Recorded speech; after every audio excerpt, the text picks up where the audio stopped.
What is this garbage you're watching? I want to watch the news. Are you making headway at least? This is the news. Yeah, just give you a heads up. I can't hear very well. I have this constant electronic buzz, static in my ear, and constantly being hit with radio frequencies. I feel like I'm on a turbulent jet all the time. So they're constantly harassing me. Hopefully we don't get cut off. I went through my phone, and one of the things that I learned to reduce the directed energy attacks through your phone is to turn off your 5G. Use under your voice and data plan, just use LTE. But for this call, since we've had so many technical issues, I went ahead and turned my 5G back on. So I'm sure they're going to be hitting me in between my eyes, but I'll survive. Well, that's good. I know what you're going through right now. I wake up every day and I go to bed every day with tinnitus, super, super loud. And it's not like tinnitus from shooting a gun, going to a rock concert, playing. I think I lost I hear Ford. Yeah, I'm here.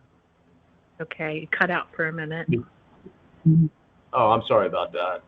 I was just saying, I go through the same thing. I have chronic tinnitus. It's been going on since it actually started when the Havana thing broke. Was it 2016, 2017?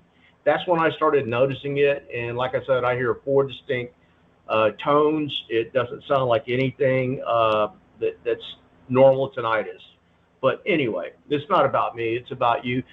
Michelle, if you would, give a little background history on who you are and how things just kind of happened as far as becoming a targeted individual. I understand that you said that you think that you've been targeted ever since you was a child, but it got really bad after you had a breakup with a boyfriend.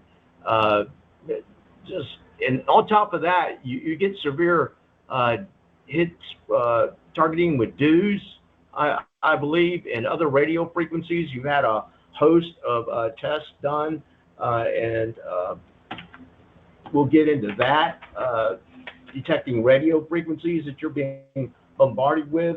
And just go ahead and take it from there. Okay. My name is Michelle Stadler. Stadler is my married name. My maiden name is Bess. I'm going to eventually go back to Michelle Bess when I have time to do the paperwork, but I am literally gang stalked whenever I leave to go out in the community. Actually, the gang stalking has been going on all my life, but I didn't know.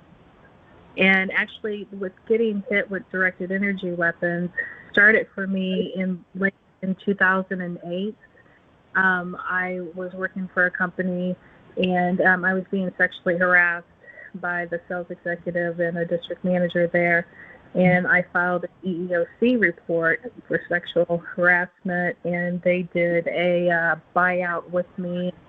I moved on, but that is actually when I started getting hit with DEWs, but I didn't know it then. I thought it was just my post-traumatic stress disorder and my anxiety. However, I started having the chronic pain that I have now. The chronic fibromyalgia pain, the pain, the tinnitus, all this stuff started happening to me back in 2008 after I filed that. It actually caused my divorce in 2013. Michelle? Yeah. Can you hear me? Yeah, I can. I lost you for like about 10 seconds. Are you on a cell phone or a landline? A cell phone. I am in a homeless shelter. I've been here since August the 6th. I don't, have access to a landline, not a private one. I mean, there's one in the office, but I would be there with other people. And then, they have Wi-Fi. I don't have a Ethernet connection, so it's kind of, I have constant technology interference and hacks, and We all get that. yeah, even to where I'm texting someone, they start moving the cursor so it's in the middle of words, and I have to do a lot to be able to communicate with other people. They have hacked and locked me out of my first Facebook account that I ever set up. They hacked and locked me out of it after they made me get arrested back in 2015. So the Facebook account that I use now is set up in 2015, and they hacked it and locked me out of it about a year ago, and I was out of it for a good 6 months. They took my authenticator and made it so my authenticator would open up for 1 second and then close. So I was not able to get back into it for a real long time until February 2025. I called the police on them again because they broke into my house, vandalized it, broke my makeup, threw it all over my bathroom. They took my dog's bunny rabbit toy and murdered it. They cut the ears off, they stuck it in the stomach, and slashed it up. And my ex-boyfriend, when he started becoming really abusive, he started calling me the white trash of the Big Ten because I posed for Playboy when I was in college. And so him coming in, having them come in and cut up my bunny rabbit, and they also took a decoration that is a heart decoration out of my vase. So I had a vase, a flower vase, and I kept all the decorations that had been given to me in that flower vase, without flowers. And whenever I got flowers, I'd use it. But they took out the decoration that he gave me on Valentine's Day, the first year that we were together, and they laid it in front of the pictures of my children and next to a mint that wasn't even by it, a candy that says meant to be. So my most recent ex-boyfriend, he was a honeypot, and they have actually put a few honeypots in my life. I didn't know about the program. I didn't know about directed energy weapons. I didn't know about gang stalking. I didn't know about targeted individuals until October of 2024. My most recent boyfriend, I broke up with him in August of 2023. We dated for a year, and after a year, 2 months before my lease was up, we were making plans to move in together.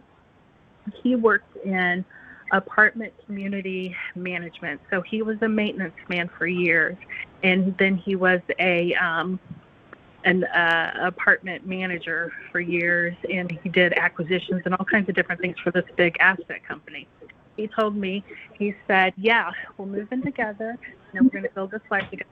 I love with him. He was great to me, and we had so much fun, and he was, he cared about my kids and everything. So anyway, he's like, yeah, don't sign your lease, because he didn't want to move in with me, because that's what I wanted him to do, because I had everything set up for me and my kids. I had a 3-bedroom apartment. He's like, no, it wouldn't be our place. I want to get a place together. And he's like, we'll get an apartment with my company that's in your neighborhood, and get like 25% off for rent. So we'll save money there, and then we'll be living together. We'll save money, and we'll, be able to go on vacations, and life will be great, right? So I gave notice to my apartment place that I was going to move out.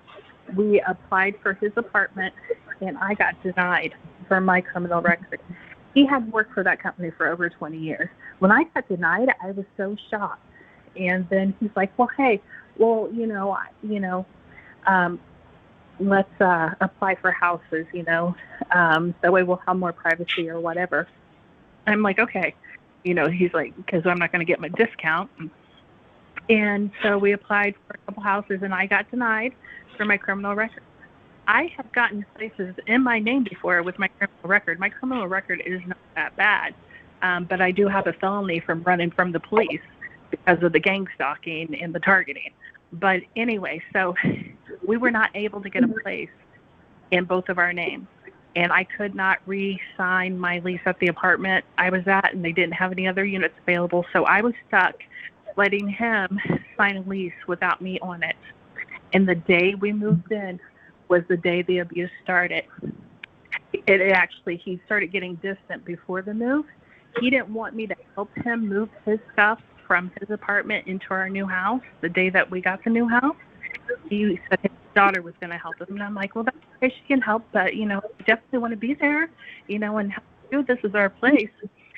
So the day that I helped him pack his stuff and we got everything moved into the house, I ordered pizza while we were moving. We got done moving. The pizza came. I took one bite of the pizza. He looked at me and he said, when you're done eating, you can go take your 2-hour shower. Mm-hmm. And I'm just like, God, that was cold,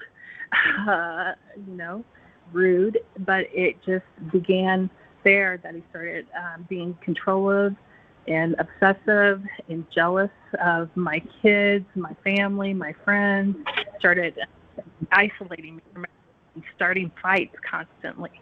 I didn't know what love bombing was, but I found out.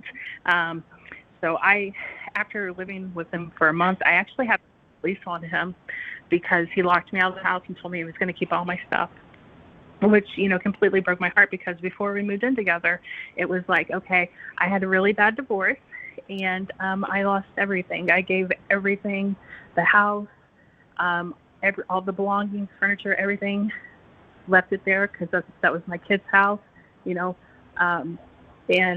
I actually got a criminal record because of the targeting. I went to jail and became homeless in 2015. So it took me a long time to recover from that. At 39 years old, I got a criminal record.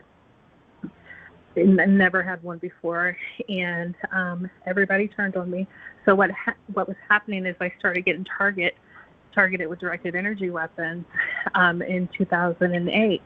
By 2013, I was constantly constantly in pain, constantly having anxiety, but I was also being sexually assaulted. And I knew I was getting electrocuted. I went to the house and I unplugged everything. I took the batteries out of everything. My husband is like, you are losing your mind. You are crazy. And they were making me lose my mind. I was being gang stalked. My husband and I started our own business in 2009. And it was extremely successful the first year. And he came from working for a company for 6 years where he sold musical products, and he worked for a musical product distributor. He found out his company was lying, and they had him on the bank account and was, making him wanted to make him part of an owner, but they lied to the bank, got a loan from the bank saying they had a bunch of inventory they didn't have, and he's like, I just can't do it because his boss was also doing some other really sketchy stuff. I was working for Exact Target, selling software as a service for marketing communications, any communications via email and text, and optimizing websites and whatnot. I'm like, well, he wanted to leave his job. He didn't know what he was going to do. It was the only job that he ever had. I'm like, start your own business. You have all these customers. And he's like, what about the non-compete? And I'm like, you can prove that, you just get a list from NAM, the National Music Association. They provide a list of all the stores, 1,500 stores. So you're not taking any information from that company, and, you have good reason to leave him. So I helped him evaluate, what software he was going to get and everything. And when it came time, and I helped him apply for an SBA loan, I wrote our business plan, and he got approved. He got $80,000, and then his grandpa gave him $80,000. And when it was time for him to implement the software, the ERP, his website, his accounting, he went with NetSuite, but they wanted him to be in training and implementing it basically 8 hours a day for 2 weeks straight. And he's like, I got all this inventory in so I can have things to sell, to meet the rush. So anyway, we set it up. It went so well. So many of his customers started buying from us. We were doing YouTube video demonstrations and weekly specials. I got a good contract with Exact Target. I was using their software. It was, I went to work for him because, he couldn't handle it all by himself. The second year, Christmas time is when you push a lot of your inventory, at least 50% of your inventory, if not 70%. So we did a big special campaign, and we had an exclusive with a manufacturer that we had been buying from since we started, to where 70% of our specials was going to be his stuff. We sent out the mailing with our specials. This guy didn't send us our product and decided to go direct to the stores at the price we were selling everything for. So we didn't get that inventory. And then we did beginner to intermediate instruments. So all this stuff was coming from China, we had like 3 factories in there in China that we were supposed to get product from, and 2 burnt down.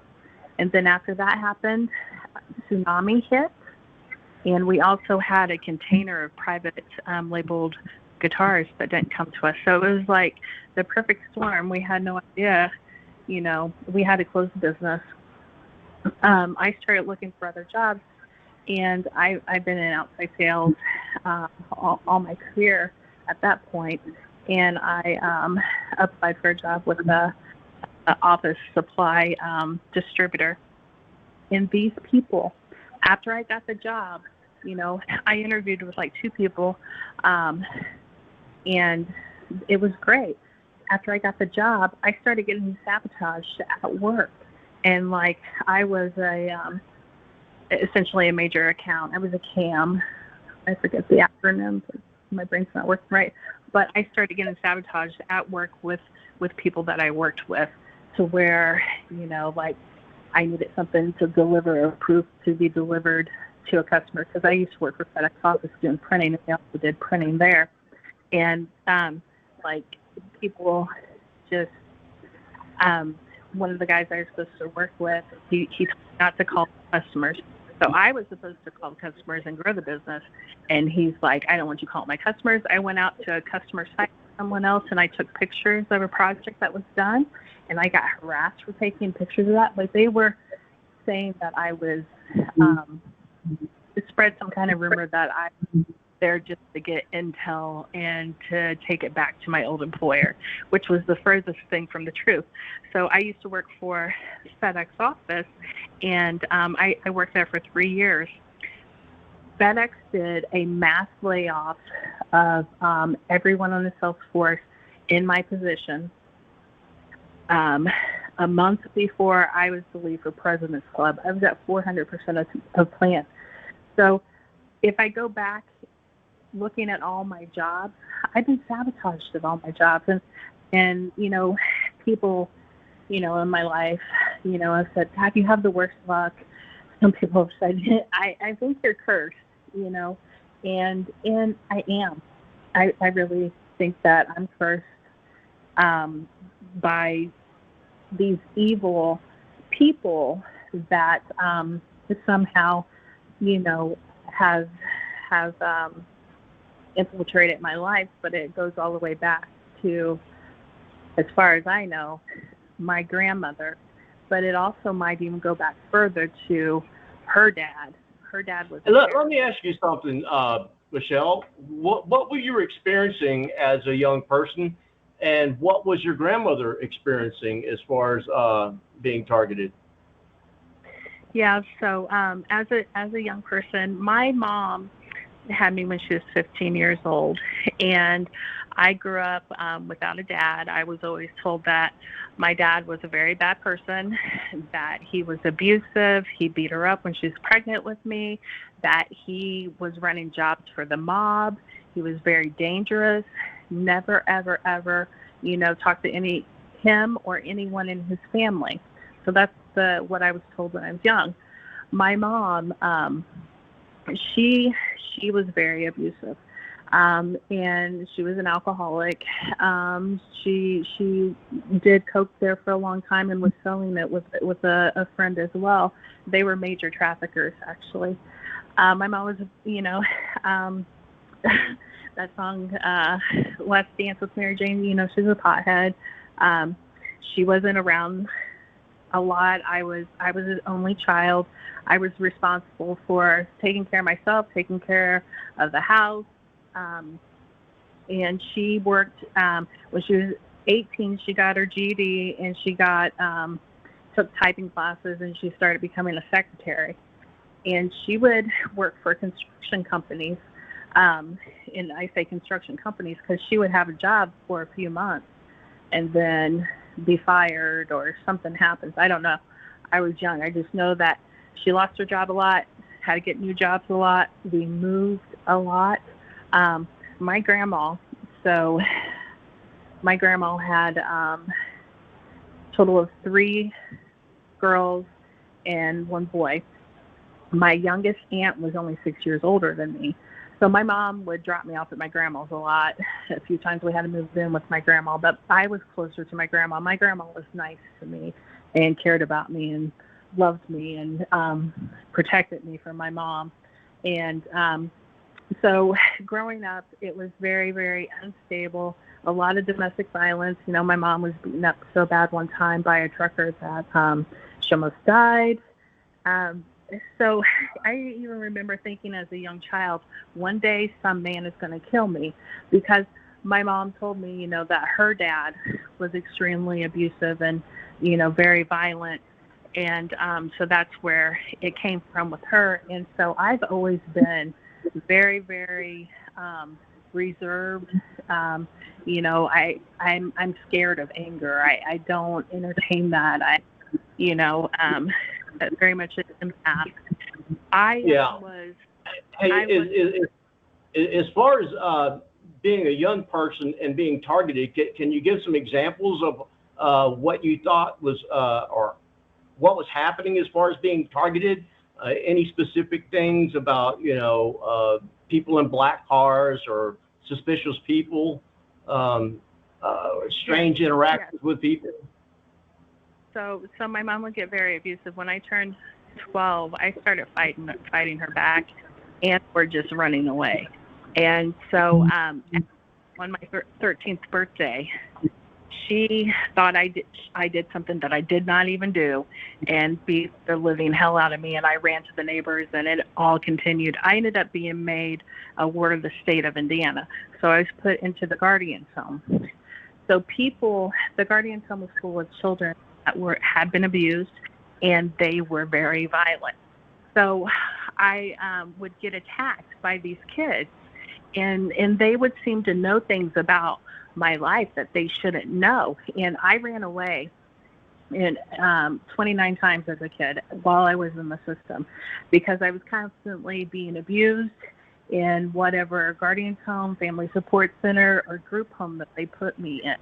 So it was as a kid, I don't remember the gang stalking as much as people knowing things about me that they shouldn't know and putting me in situations to where they wanted me to fight them. And I would just bounce.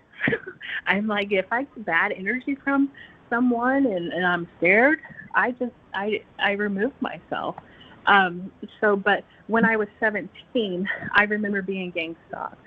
I remember someone kept putting something on my car almost every night when I worked. No, that was when I was 18. I was 18 because I worked for Evergreen. They were the contractor for the USPS mail service, and I worked out at the airport. But I was being stalked. I had a peek and tom in my window at night. I would go to the grocery store. I was 17 when I went to the grocery store, and this lady just came up to me and said, "You don't look that good." And she was like a lady in her 50s. I just remember, being out, and people would be mean to me for no reason. I'm just like, and I'm a really, a nice person. I I I ended up, I figured that all the oppression and all the hate and all the violence, it was because I was in poverty. It was because people weren't happy with their lives. And I'm like, I needed to, um, I ended up, like, I was in night school and my counselor, I went back to, my mom got me again when I was 15, because I stayed at a group home. I stopped running away because I ran away from it, and they wanted to put me in girls' school. And my counselor is like, no, absolutely not. She will deteriorate. She's not one of those girls. But anyway, so they put me back home with my mom, and she started her abuse, quickly after I moved in. I mean, it was like, I used shampoo, and there was a drop on the outside of it, and I could no longer use shampoo. I had to buy all my stuff. And I got a job at 15. She wouldn't drive me to work. She made me walk, 3 miles, just to excuse me. But she was constantly, getting mad and upset at me.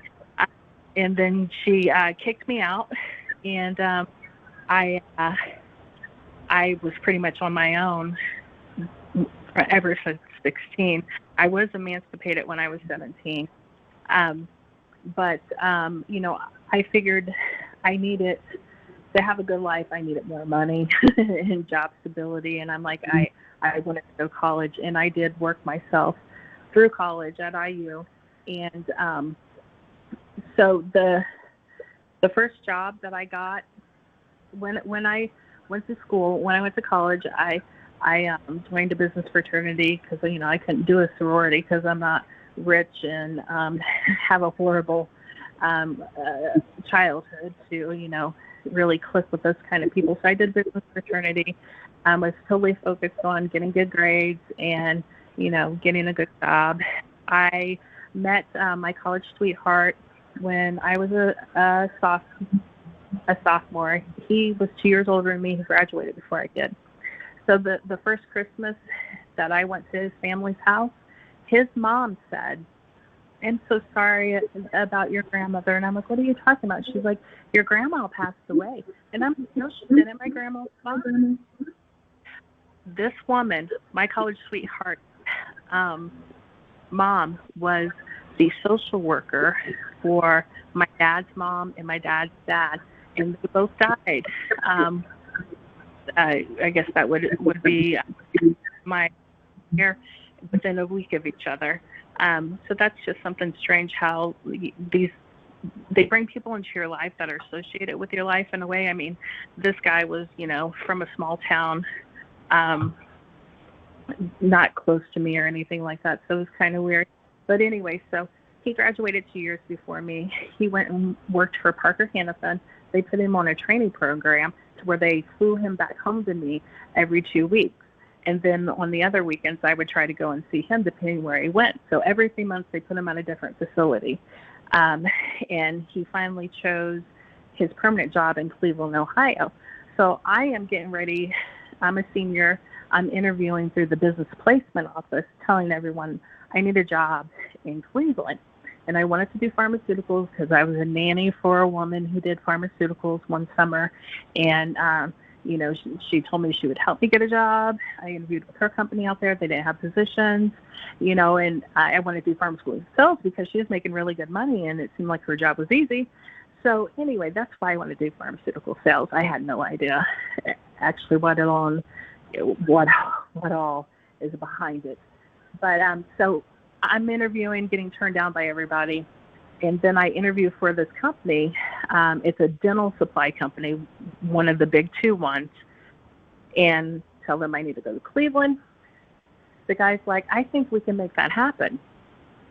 So I get out to Cleveland, and I had a lot of amalgam feelings from, going, I ate a lot of candy when I was a kid and had bad teeth, but a good smile. And they wanted to, take all that out, because they had a machine called Cerac that made the crowns and made the inlays and onlays in the office. So you didn't have to do an impression, have it sent out to a lab, and then come back. You had it all done in one day. So they were using me as like a spokesmodel and doing demonstrations on me and recording it. But there was one tooth that the doctor said, instead of doing a CRAC inlay, I'm going to special order from this company one that I think will work better. I'm like, okay. So anyway, I ended up in the dental industry, there's a lot of conventions and whatnot. So we had a convention and a training in Columbus, Ohio. The team from Indianapolis I had met previously, and there was a guy there that, went to IU. He was a sales rep in Indianapolis. He called me before they were coming out to Columbus because IU was like in the Big Ten, and he was, just talking to me. No big deal, right? So anyway, they were all in Columbus. We're getting, doing our convention trade shows and then going out at night, having dinner and drinks. And I think I was roofied because I got that guy somehow got me in his bedroom, and it wasn't just that guy, it was his roommate too. And I blamed myself completely. I blamed myself for talking to him before the convention started, and I went home and broke up with my fiance. And I had, my friends from school get me a job in Chicago, and I never considered that it was set up.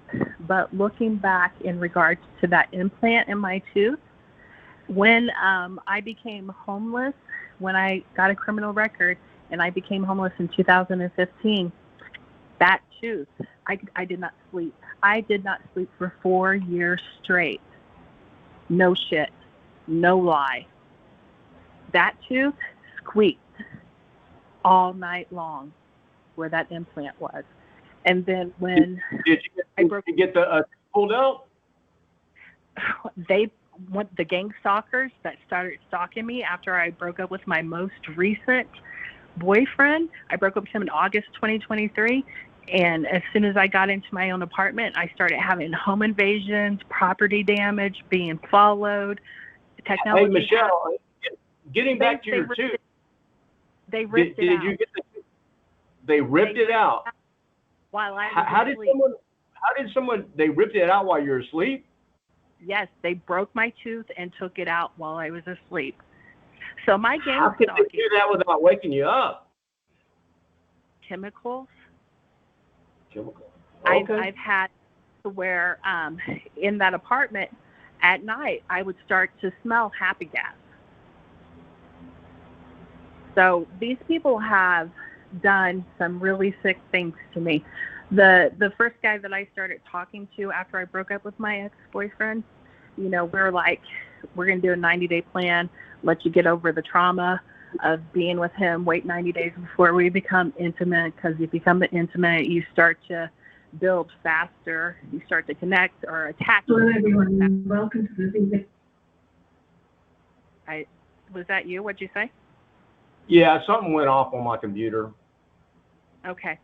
So anyway, after this guy and I had relations a couple times, there was an incident where we weren't so safe about it, and we're talking about it on the phone. The next day, I go to work on Saturday because I started working waitressing on the weekend, so I had extra money to do fun things with my kids and pay all my bills and not worry about it. I get home from work at 4 o'clock. I go in my apartment. I take a shower. I leave at 6 o'clock to go pick up my son and go to dinner. And then I was supposed to drop him off and then go out for the night, but I didn't. I decided not to go out, so I dropped him back off at his dad's house at, like 7:30. I was home before 8 o'clock. I get home. It's still light out because it's summer.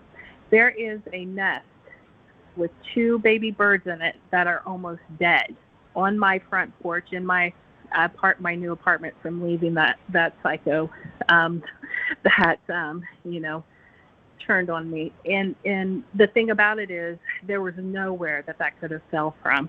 And some of the neighbors that live in the front of my apartment, that were not part of gang stalking me. I'm like, look at this. I'm like, how could it get here? And they're like, someone put it there. There's no way that could have fallen or bloomed or anything. And these baby birds, I'm like, I posted it on Facebook to Fortville Chatter. I'm like, who can I take these birds to? I don't want these birds to die. And so when I got my criminal record in 2015, it was during my divorce. And it was because my husband wanted a house and I wanted the house and wouldn't bring my kids home. And I was alone in our house for 2 weeks being tortured. And him coming home every day telling me that he wanted the house, I needed to let him have it because his family was associated with the mortgage, the way that we had it set up. It wasn't through a bank. It was through his grandpa's trust fund. And because our business, we had to close down our business and go bankrupt, he told us to quit paying the mortgage. So we went a few years without paying the mortgage. So he felt like it was his house instead of my house. So we were fighting over the house. But anyway, I forget where I'm going with this. So I got the criminal record. I became homeless. And what did you get a criminal record for? What was your what'd you go to jail for? So it wasn't my idea. I know this now. But, okay, so he'd come home every day. He took my kids to his parents' house when we started fighting about getting divorced and fighting about over the house. He took my kids to his parents' house. And, he's very close to his parents. His parents were very involved. He's come from an Italian family. And I called the police. I'm like, he took my kids. They're like, well, you guys have shared custody and you can do that. You can go get them. And I'm like, no, I can't go to their house and try to get them. There'll be a scene and a fight. I don't want to get in trouble. So he kept coming back to our house every day and fighting with me and arguing with me. And I was being tortured at night and hit with radio frequencies all day. I wasn't eating because he took my name off the bank account. I was a stay-at-home mom at that time. And I wasn't sleeping. I wasn't eating. I was being tortured. And it was like everything was being done to me. And everyone was trying to take everything from me. But after 2 weeks of him coming home every day fighting with me, the last time, I went out into the garage and he came out and was yelling at me. And I was cornered in the garage. And I just looked over at the shelf and there was a hammer. I started busting out his windows in his car. So the neighbors called the police, and I went to jail, and then I made it worse too. After I ended up, so he immediately got the house because of that. So a lawyer filed something to where I couldn't go back to the house. So I became homeless, and then I ended up getting kicked out of the homeless shelter because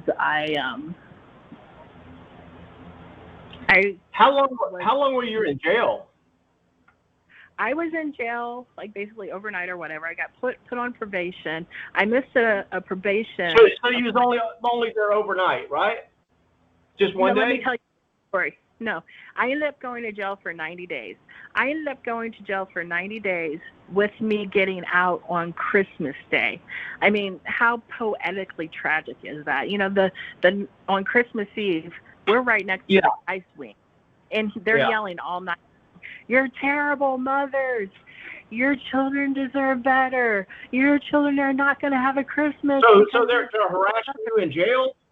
You're being harassed in jail? Yes. Yeah. Okay. Yeah. Just constant harassment. From 2015, after I got a criminal record, from 2015 until 2019, so I made it worse. So I get out on Christmas Day, and nobody would return my calls the entire time I was in there except for my husband, my ex-husband. And no one in my family would help. My aunts wouldn't help. My best friend wouldn't call me back, and I've known her since I was 7.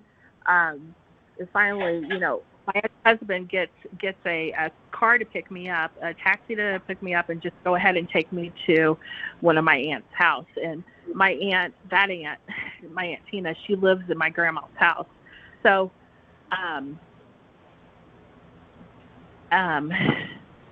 she wouldn't let me in. She called the police on me. I mean, everybody literally turned on me, and it was the most tragic thing that's ever happened in my life. And I've had a lot of things happen.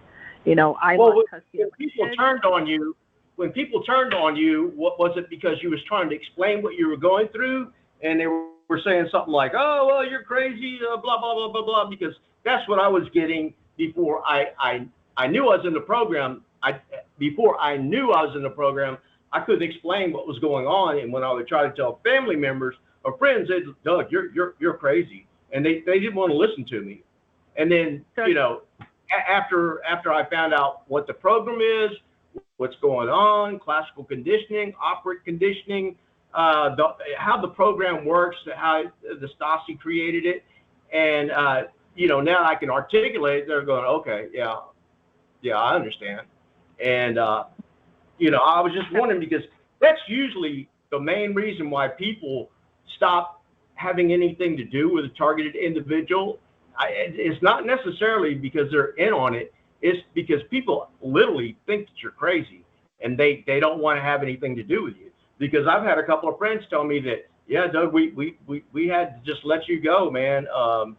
You know, we thought you were crazy, but you know, now they know different. Yeah. So I was wondering, did you run into that wall where people were like, "Oh, you're crazy," and then stop hanging with you, or did they just stop hanging with you?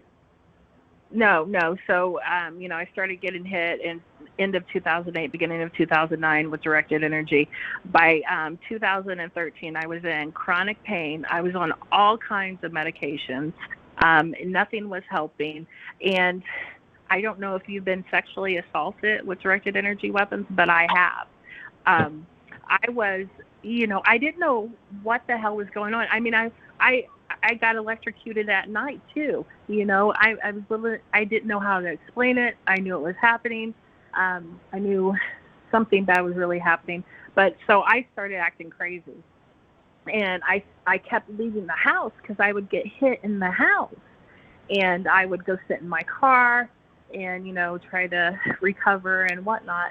I wouldn't get electrocuted in my car all the time. I did in 2013 twice when I was driving at night, and like going to Kinko's FedEx office trying to clear things off. But anyway, so one time I come home, and I'm getting hit. The kids are complaining. My husband starts yelling at my daughter, and I'm just like, I gotta go. And he knew that I wasn't acting like myself, and he grabbed me from behind and restrained me.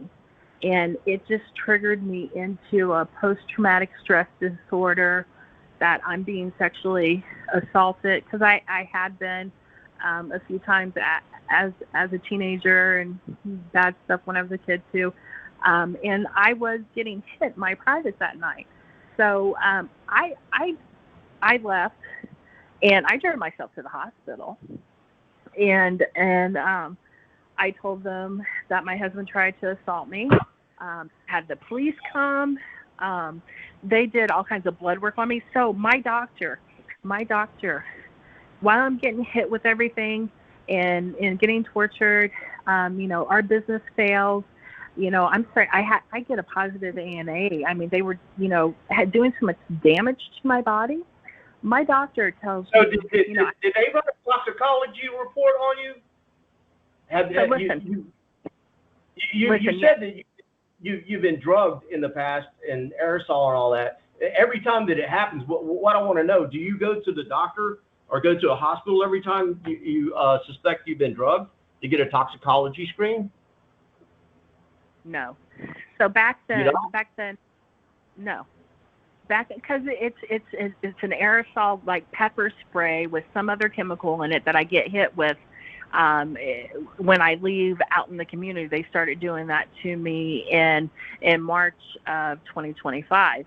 They started hitting me when I would leave the apartment. I was on FMLA leave, short-term disability leave, trying to get medical help, trying to get someone to investigate these criminals. And I would, they would hack my stuff to where I couldn't use the computer. I couldn't print anything out, so I went to the library the night before. But what I want to ask is, when somebody does aerosol to you, how does that happen? Does somebody just walk up to you and squirt you in the face with something and then walk off? No. So what it is they do it different ways. So what it is the majority of the time, these people will have had it in their hand, and it's essentially like a little, package, smaller than a ketchup package, and they squeeze it, and then they walk away. So they aren't inhaling very much of it whatsoever. But so how far away are they from you when this happens? They walk right by me and do it. Oh, okay. Yeah. I just get a mental picture of how this transpires, because I've never experienced anything like this. I got squirted with liquid ass one time, and I smelled like a bad case of, shit. But that was the only time. Yeah, I've had multiple different types of poisonings. And so why don't you go to the doctor or go to the hospital after a poisoning to substantiate what's going on? Because if you do that and you identify what substances you're being hit with, you can create a paper trail to where if one day you can find out who's behind all this, you would have, something that you could show in a court of law that, it's tangible, that, hey, look, I've been hit with this, I've been hit with that, and come to find out it's this person, it's this group of people over here. I mean, it would really help with that. And not only that, don't you want to know what you're being hit with and how it can affect your health, whether it's long-term or not? I mean, like right now, you could go to, not to the ER, but you could go see a doctor and ask him to do a hair sample on you, and that's your hair keeps, is a great place to do a toxicology examination on somebody, because it always stays in your hair for a long time, whereas urine and blood, they're the metabolites, it excretes over a period of time, usually pretty quickly. So I was just curious about that. I mean, I would think that would be something I would really be concerned with. I would be freaked out if I thought I got poisoned. Yes, let me answer that. So in 2021, on December 9th, I was kidnapped, and I was taken to Hancock Memorial Hospital. They were telling me that they were taking me there to get a rape kit done. When I got there, I mean, I'm surrounded by these men that are all beyond suspicious, and Who kidnapped you? Exactly. That's what I want to know. I had the medical bill that it was a fire department EMT that took me there. When I got there, they told me they couldn't do a rape kit there. And then they put me in a room alone with a man. This man was sitting on the far corner looking away from me. All of a sudden, I get hit in my head like my head's going to explode. So they hit me with, directed energy weapons in my head. And then what happened next, I didn't remember for 6 months. They somehow convinced me, they gave me my wallet and somehow convinced me that I wasn't Michelle Stadler and I wasn't Michelle Best. They made me rip in half my Social Security card, break in half my driver's license, break in half my debit card, and break in half all my credit cards and throw them in the trash can. After that, they took me to another hospital, and they told me that that hospital could do a rape kit. They took me in Bella Vista in Greenwood, Indiana, down through an underground tunnel, and put me in this area that was like a dungeon where people were walking around out of their minds saying crazy things like they were being injected with heroin and raped. The entire dungeon area smelled of happy gas. It was so scary. I felt like I was going to get killed. I asked them if I could use a phone. They said there's no phones. And I'm like, well, when are you going to do the rape kit? They're like, you don't need a rape kit. You weren't raped. And I'm like, okay, well, let me call someone to have them pick me up. They're like, you can't leave. I'm like, why can't I leave? They said, we're holding you because you're suicidal. I'm like, no, I'm not. And then I lost consciousness.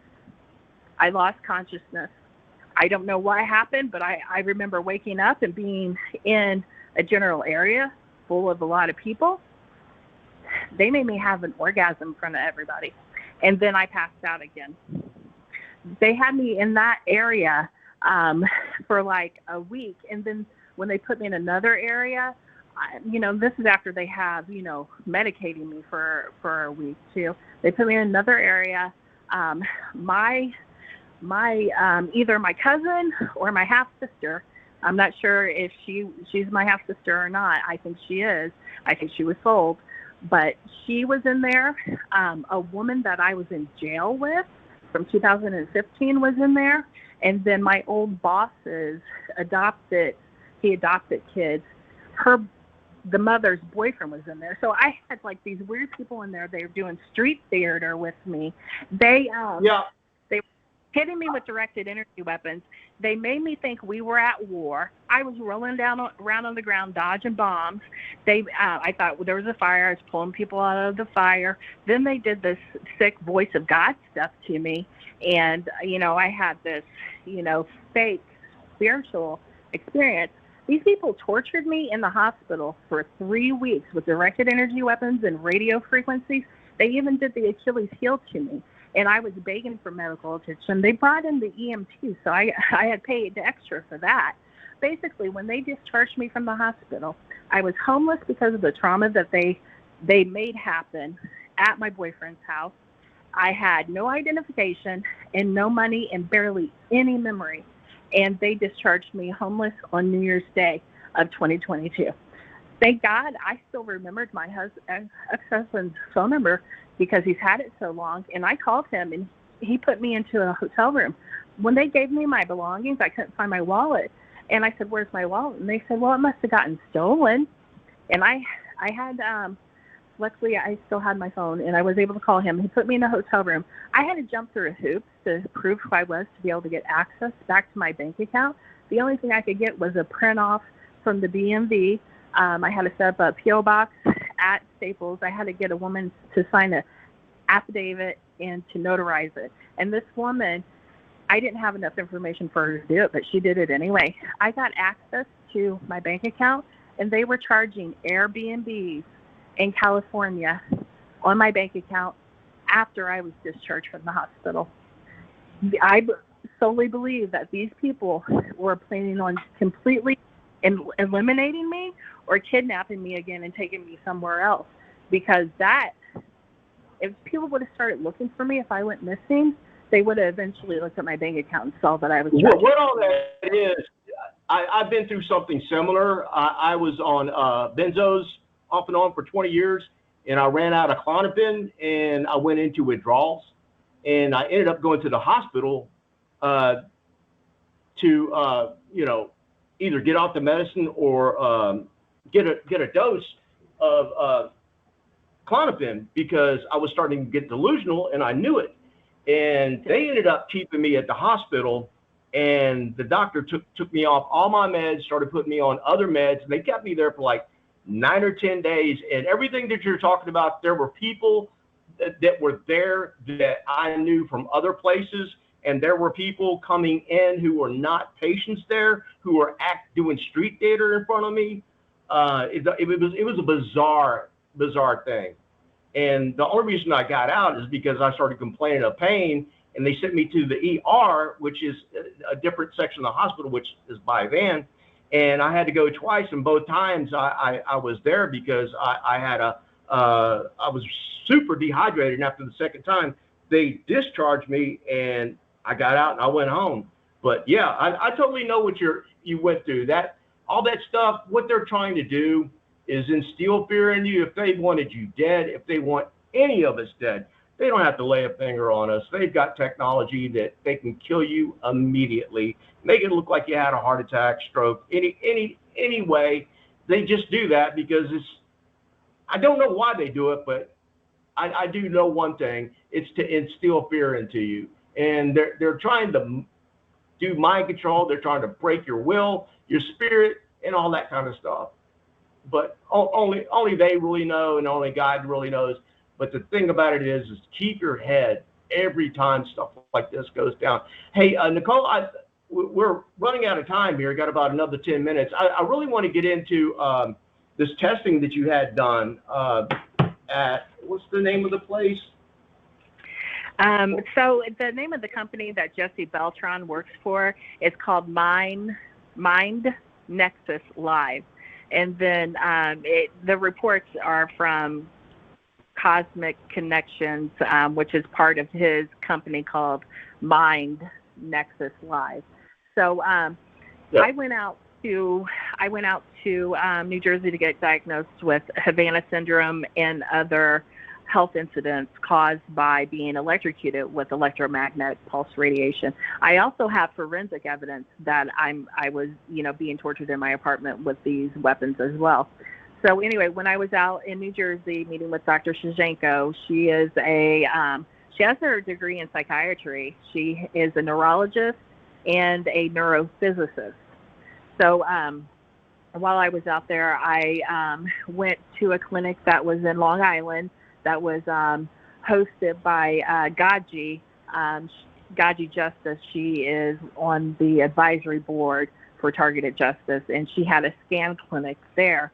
And so these scans are done to see, the targeted individuals are being electrocuted. We're being hit with all kinds of directed energy weapons. So the scan clinic scans your body to see if you actually have radio frequencies being emitted from your body. So he did my scan.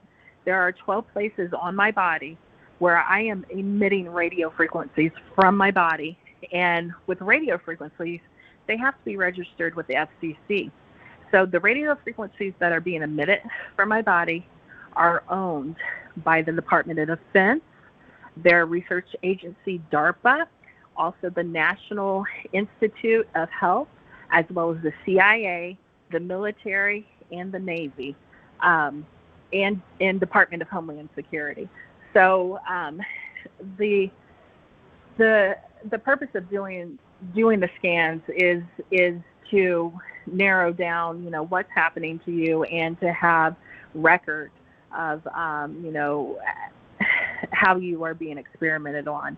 And what Jesse has set up now is, so he has done these scans for 20 years, and he has had individuals have implants removed from their body, and with the implants they have a serial number, and it can be tracked from the manufacturer, the serial number, who purchased the implant.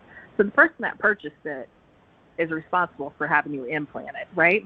So there has been people that have went to court and tried to sue the people, government agencies and research agencies that have done this to them. And it's been thrown out of court every time since then. The citing, the judge, there's no chain of custody for how it was done. So recently, just a couple weeks ago, Jesse he did an announcement on a PACS conference call, which is PACS is People Against Covert Torture and Surveillance.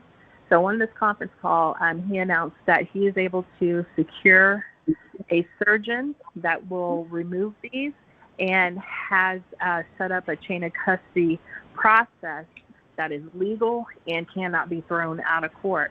So, real quick, you have implants, right? I have. So the next step is doing another scan, and it's called a nonlinear junction detection scan. So the next scan that I need to have, it actually verifies if you have electronics emitting these radio frequencies. What the point I was trying to make or get to is, have you had like an X-ray or CT or MRI that says that you have a foreign object anywhere in your body? No, and they don't show up like that. So you need to get an ultrasound specifically on the location to where it is, and a doctor that is actually looking for them. So I had an MRI done in October of 2024 when they started electrocuting my brain every night.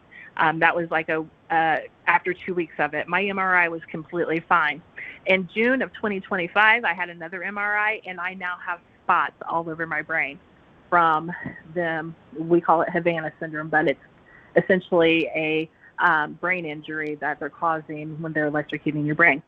But no, so those you MRIs have Five general. what They're in not- your brain? Huh? Five what is in your brain? I had white spots all over my brain. Oh, white spots. Okay. As if I'm 90 years old and I have dementia.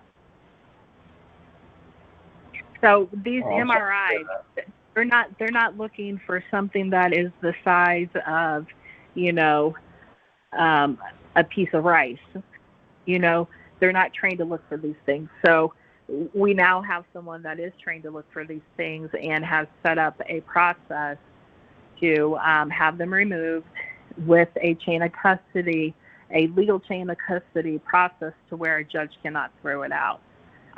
So the next step is actually having another scan done, a nonlinear junction scan, proving that it is an electronic thing. And then we have a surgeon that Jesse writes the referral for, and then they remove it, do the chain of custody, and then you have to find a lawyer. There's a couple of people that are willing to help too. So in regards to legal representation, but this is, you know, he's been doing the scans for 20 years. You know, targeted individuals in regards to, you know, directed energy weapons.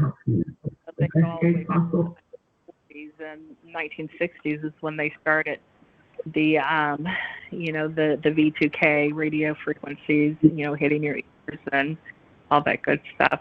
I feel like I heard you try something going on. I don't know if you were trying to talk and it was just breaking up. No, an application opened up by accident. Oh, okay. Okay, so yeah, that's the next step for me. However, so I took off on short-term disability FMLA leave, approved FMLA leave. I worked for my company for 4 years, very good at my job. My last performance review in January, I got exceeds expectations.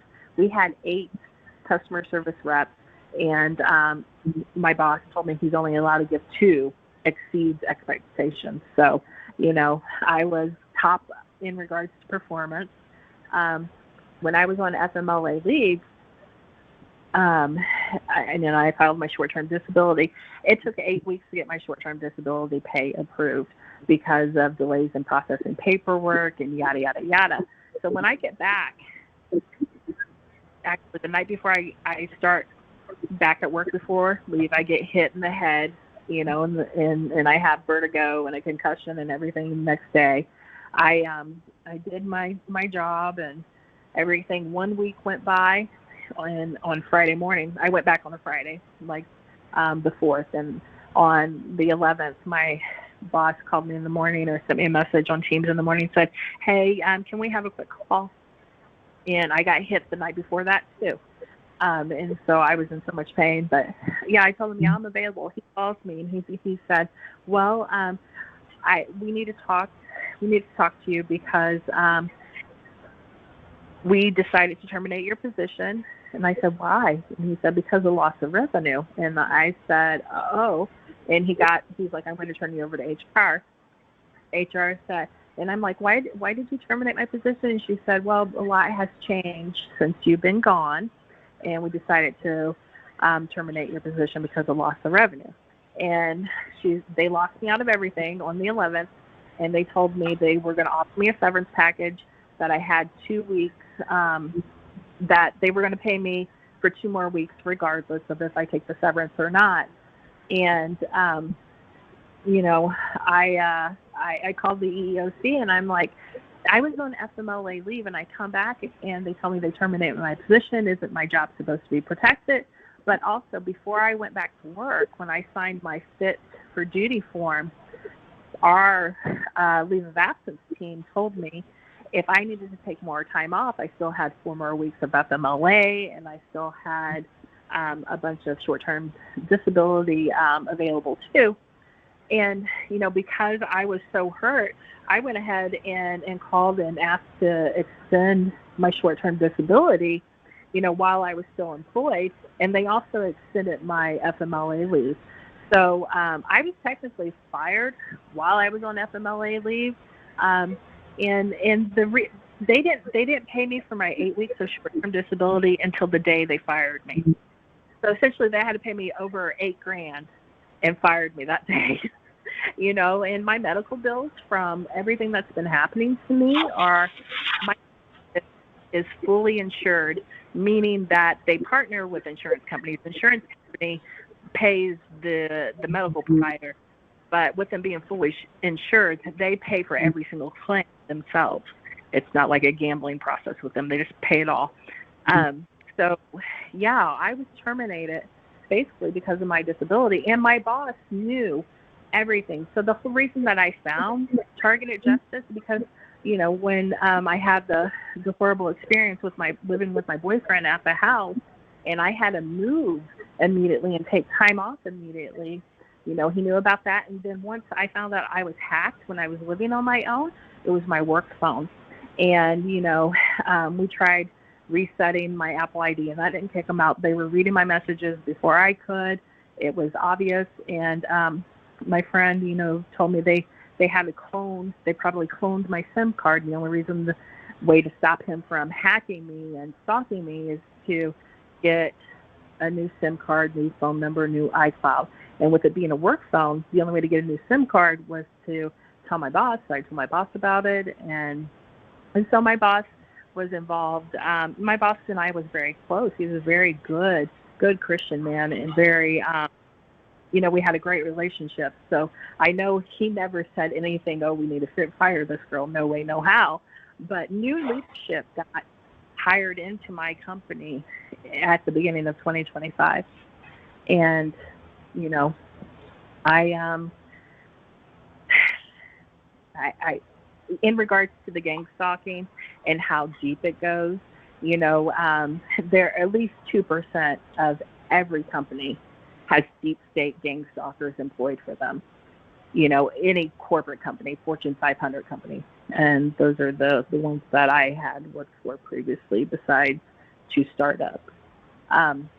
So I am unemployed. I've been unemployed, and then my short-term disability, it was extended until June the 10th, until I went out to meet with a specialist to get officially diagnosed with all the health problems that I'm having, because I'm being electronically tortured. And that's what it is. It's literally torture. You said before that they could kill you at any time. I wholeheartedly believe they have tried to kill me, tried to make me have a heart attack, and I just held my breath and pray to God. Like, I would hold my breath for 30 seconds to not go over the edge, to not die. Like, they did it to my brain too. And like, they hit the arteries in my legs, they hit my aorta and my stomach. I mean, I really believe they are trying to end me with this torture. And it's horrible because it's like dying. You're so close to death. Well, here's the deal with it. You're absolutely worthless to them if you're dead. We're all guinea pigs. That's all we are. And we're piles of information. And if they kill us, it's not going to do any good. I mean, the goal is not to kill you. The goal is to make you a guinea pig so they can figure out what works, what doesn't work, how you respond to it. It's all about, social engineering, understanding new things in psychology. What's the limit of what people can take? How can you influence somebody? Can you put them under hypnosis and get them to do things that they don't know anything about? I mean, it's Let me comment on that. Information. If they kill us, we're not worth anything to them. They lose all their information. I mean, they can kill you in a heartbeat. Trust me, they can do it. Well, they want you to kill yourself, and I think it is spiritual warfare, because if you kill yourself, the devil gets your soul. So my grandmother, they made my grandmother kill herself the night before my wedding. She has 5 brothers that live all out of state. They were all coming in to go to my wedding and to see her, but she killed herself the night before my wedding. they have done so many poetically tragic things to me to cause major destruction in my life. After I got my life back together in 2020 and I started dating someone, he was a honeypot. He was an electrical systems engineer. He started electrocuting me once I moved in with him. But before that, so I moved in with him with May, and then in June, they killed my biological family, my biological dad, and my biological mom in June of 2021, a month after I moved in with this man. My dad, he killed himself by running his motorcycle head on into a semi. My mom, she was in so much pain. They made both my mom and my grandma disabled from torturing them. My grandma started getting electrocuted and had all the symptoms that I have now in the mid-90s. They got this great deal on a house because some guy killed himself that lived there. So we move into this house, their bedroom. We'd go in there at night. I was probably 7 when they got the house. We'd go in there at night, and after 2 or 3 minutes of being in the room, the light would start to flicker. And we'd say, oh, that's just Mr. Smith. Well, her boyfriend that got the house with her, has a heart attack in there. And then she's in there by herself, and she just stopped sleeping in the bedroom. And I didn't understand it. And I always stayed on the couch. So she would come out, and it was a fold-out couch too, so she'd fold it out so both of us could stay there. But then she would be grabbing her ear, having problems with her ear, and she would get up out of bed, and she couldn't walk straight. She couldn't, keep her balance. And, I'd be like, are you okay? And then, the next day, I would ask her to take me somewhere to eat. She would be just a shaking mess. And that's how I get. I literally have the trembles all the time because of this. She would drive me somewhere to get something to eat. We would order. We would drive around to pay for it. And then she'd just take off and not even get the food. She was becoming so out of it that she wouldn't drive to her friends anymore. She stopped sleeping at night completely. She would be holding her ear on the sofa all day long in pain. And then it got to where she wouldn't even lay down. And you could tell that she was in so much pain like I am, that all of her body was all crippled up. I didn't know what was happening then, but knowing everything that's happened to me and all the symptoms that she had. Also, the next door neighbor was an electrician. Every year he put on this big Christmas festival thing and dress up as Santa Claus. He had the whole, people would drive from everywhere to drive by his house because it was just so impressive. And, knowing after, having my first real honeypot being an electrical engineer, and he was using directed energy weapons, he was testing motors for Parker Hannifin. That's another company that keeps popping back in. Why? But he was using directed energy weapons to break engines remotely. I didn't know anything about directed energy weapons when I met him, but I remember him playing me the Voice of God weapons YouTube video where that was being exposed. And, I feel like I'm rambling now, but it's so much. It's a horrible program. They literally, have done such, poetically tragic things to make me, want to give up on life because they want you to kill yourself. You're right. They don't want to kill you, but they want you to kill yourself. But if you don't kill yourself, they want to extract more information from you. Well, Michelle, we're running out of time. Is there anything you'd like to say in closing before we go? Yes.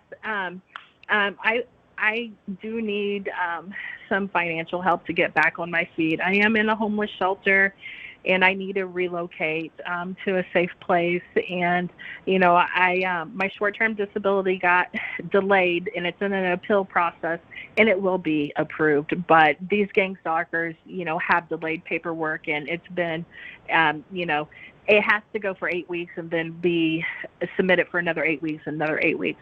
So I haven't been paid for it since June 10th, and I'm completely broke, and I'm homeless, and I need some financial help. So I am going to set up a GoFundMe, and I really would like help getting the rest of these scans done and getting this implant and removed, because the one in my left ear has been there since I was a child. So yeah, I would like to set up a GoFundMe to get myself back on track and in a safe place, and pay my car payment, my car insurance, and my phones. Make sure that I'm not losing access to all of life's necessary resources. And as well as to continue this journey with proving what is being done to me. I would like to, other targeted individuals want me to have this done so that I can set the precedent that this is happening, and laws will start to become, enacted and enforced to stop this kind of torture, the surveillance and torture. So I would like to set up a GoFundMe. I also have a Cash App. My Cash App is Indiana Girl Mama, MAMA. That is my Instagram name, Indiana Girl Mama. But with this GoFundMe, I would also, like to have this documentation done for me and prove what is happening to me, but also to help other people do it if that's possible. So I kind of came up with a name. I'm going to use the GoFundMe, have it called Do or Die Targeted Victim Defense Fund. Okay, we'll be sure to put that link in the description of this podcast, along with the links to the other resources like Cosmic Clarity Connections, where you had your testing done. Make sure that we get all that information on there. Wonderful. I will give you that information, and then if anybody listening, can send me any cash through my Cash App, I would appreciate it. Even just the only relief I get is doing a detox bath with Epsom salt, magnesium, borax, and baking soda. It gets me out of pain while I'm in there, and I breathing exercises to kind of break up. If you hold your breath, so targeted individuals, if you're getting hit and you hold your breath and you start feeling your pulse start pulsing really hard, your body is starting to make more red blood cells, but it also it interferes with their technology to where it kicks them out for a minute. I mean, I know that sounds unbelievable, but I was telling someone this is what I do, and it helps me, and they explained to me what it does for your body and what it does to their technology. So there's a little tip there for everyone that is suffering with this. I'm praying for everyone, and I hope that one day we will all get justice and people will stop believing, the mockingbirds and getting their information from Google. People need to go to Substack and to Rumble and look up targeted individuals and look up, directed energy weapons. Oh, one thing, there was a report that was just published on LinkedIn. A market analyst, market research report for directed energy weapons. In 2024, $8 billion were sold in directed energy weapons. $8 billion. So there are people, still today saying, oh, directed energy weapons don't exist. They say that you're paranoid delusional. No, it's very profitable. It's big money for directed energy weapons. There's over 10 companies that do nothing but directed energy weapons and other, war technology. But directed energy weapons are real and they hurt. And I hope that one day we will be able to stop this from happening. Amy's audio is another good source, too, for proving it. Yeah. Well, Michelle, I really do appreciate you coming on the show, and wealth of information there. And like I said, we'll post a link to your GoFundMe and get all those other links up. I really do appreciate you for coming on, Michelle. My prayers are with you. I know what it's like to be targeted, not by dues, but just targeting in general. I know what kind of a headache it is. So the best advice that I can give you and give the listeners out there is always keep a positive attitude. Don't go looking for gang stalking. If you see people around trying to harass you, just ignore them, because, you know, all you do is feed into it, and they will give you back what you give them.